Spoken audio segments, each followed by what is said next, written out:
I joined the Marine Corps at 19 years old, March 17th, 1998. I wasn't a believer. I had gone to church as a kid on holidays and things like that, and I joined the Marines. I went to Parris Island, South Carolina. I had gotten in trouble before the Marine Corps. Many people in the service, men and women, they come from lower class, middle class homes,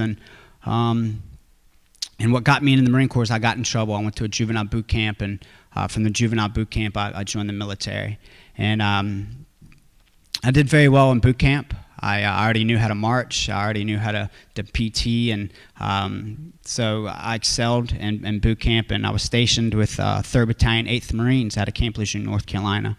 And I did a deployment in Kosovo. I don't know if you all remember this, but during 1999, the Serbians were doing ethnic cleansing, genocide on the Albanian people, and under the Clinton administration. It was my first combat deployment. I came back from Kosovo, and I planned I was going to get out of the Marine Corps. I was sitting in the doctor's office to do my final physical. Before you go in the Marine Corps, they give you a physical, and when you get out, you get a physical to make sure everything's working okay. And I was sitting in that doctor's office, and a special report came on the television, and I looked up, and it was the terrorist attack on our country, September 11th, 2001, and it angered me, and I immediately re-enlisted in the Marine Corps. My unit deployed shortly after that, and I was in Afghanistan in Christmas of 2001. I served there. I came back. I planned on getting. I got out of the Marine Corps. I wanted to be a firefighter. I really looked up to those guys. Those guys ran into the towers, and they risked their life, and many of them gave their life for that. And so I got out, and once again, drugs and alcohol came back into my life, and I did that for about 2 years. I was drinking heavily. I was using drugs heavily, and I knew if something didn't change, I was going to end up dead, or I was going to end up in jail. So I went and I talked to a United States Army recruiter, and I joined the Army in 2004. And this is right when Iraq was kicking off. It was going hot and heavy. It was during the surge, and I got stationed with the 1st Cavalry Division out of Fort Hood, Texas. And we trained up for about a year. We deployed to Iraq in 2007, and it was tough. It was I saw more combat than I had ever seen before. The enemy was hitting us with roadside bombs daily. I saw a lot of my friends maimed, killed. It was very tough. It was very tough to deal with, and that's what these men and women are going through. You know, while they're over there, they're seeing their brothers and their sisters. I mean, people that they eat lunch with every day, people that they shower with, people that they're with 24/7 a day.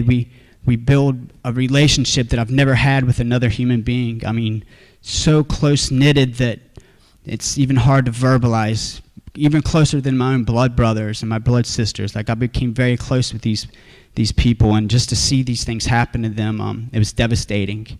And these people coming home, these men and women coming home from the battlefield, they still have this inside of them. They're still dealing with this pain. They're still dealing with these struggles, and it's very hard for us to understand that. And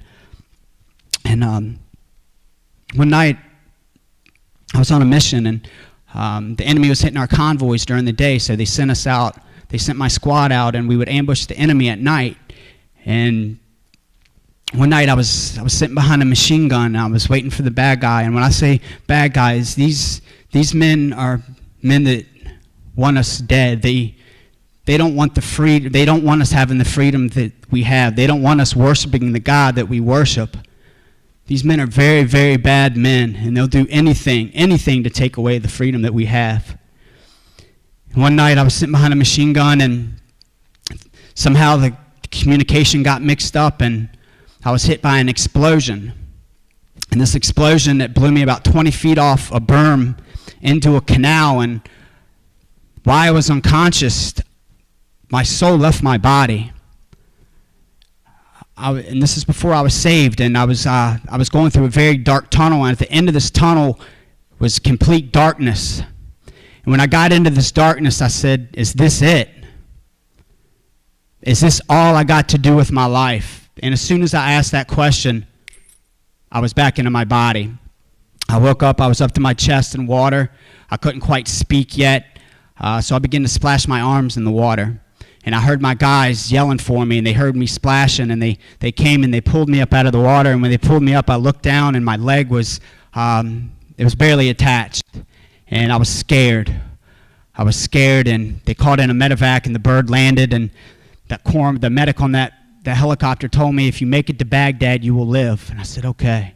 So that gave me hope. You know, this guy said if I made it to Baghdad that I would survive. And the bird landed, and I looked up at him, and I said, are we in Baghdad? And he said, yes. He said, yes, Sergeant, you're in Baghdad. I said, okay. And I went unconscious, and I woke up about a week later at Walter Reed Army Medical Center in Washington, D.C., and they had cut me from my groin to my chest. They removed my left kidney, a few foot of intestines, my gallbladder, and I had a traumatic brain injury, and I was fighting for my life. And a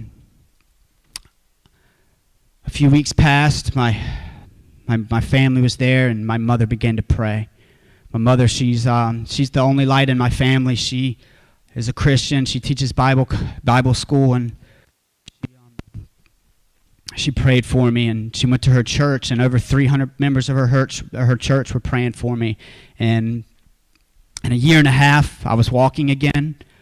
My mind was clear again. I could carry on a conversation. My traumatic brain injury cleared up. I had my life back. God gave me a second chance, and I took that second chance, and I took it for granted. I went back to what I knew. I started using drugs. I started using alcohol. They retired me out of the Army, and the celebration began, and that celebration went on for 4 years straight. I used every drug I could get my hands on. I stole from my family. I did shameful things, and 22 veterans a day. 22 veterans a day are killing themselves. 22 veterans a day are taking their own lives. 700,000 are 700,000 are incarcerated, and 50,000 are homeless. And out of those 22 veterans a day that were committing suicide, I made the same choice. I took a bottle of 98 Oxycontins and a bottle of sleeping pills to take my own life. I was so full of shame and so full of guilt for the things I had done to other people because of my addiction. I wanted to die. I had no hope. By God's grace, I lived through that. Me in a VA hospital in Virginia, Richmond, Virginia. And I had done something that I had done when I was a child, that I remember when I was at my happiest, and I remember I had hope, and I remember that the seed that was planted when I was about 9 years old, I got down on my knees, completely broken, and I began to pray to God. I prayed, and I said, Lord, will you please take this away from me? Will you please take away this addiction? Will you please fix the pain that is so deep inside of me? And as I was praying, as I was down on my knees praying, my bed was right here, and there was a window behind me. And as I was praying, a bright light was shining through this window. And I put my hand up, and I was like, what? This light is so bright. And I saw a man standing there wearing all white, the whitest I've ever seen in my life. He was dazzling. The closest I can describe this, his robe was right after it snows. It's so white, and it was just glistening, like diamonds were glistening off of his robe. And he just looked down at me, and it frightened me. It put the fear of God into me. And it says in the book of Proverbs, the fear of God is the beginning of wisdom. And I just looked down, and I looked back up, and he was still standing there, and he looked at me with compassion, care, forgiveness, and grace in his eyes. And I have not used a drink or a drug since that day, and that was 3 years ago. And I give Jesus Christ the glory. I give him the glory. He has completely turned my life around. And I spoke about that dark place. That dark place I was in was hell.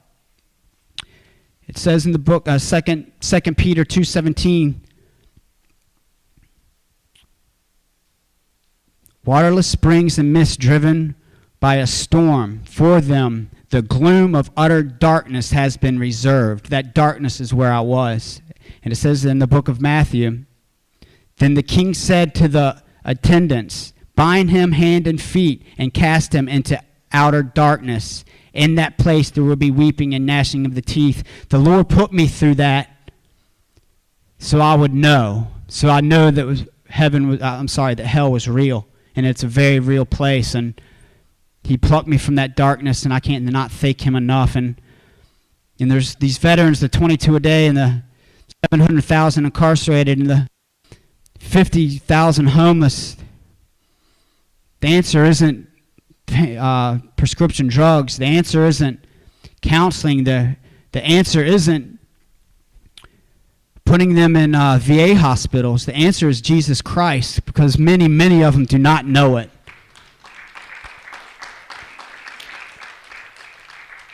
And that man I saw was Jesus Christ. There's no doubt in my mind. And 1 Corinthians speaks about over 500 saw him. And in Acts 9, Paul saw him as well. And he's revealing himself to many, many people across the nation, especially Muslims overseas, and they need our prayers. But I ask you to please just pray for our veterans.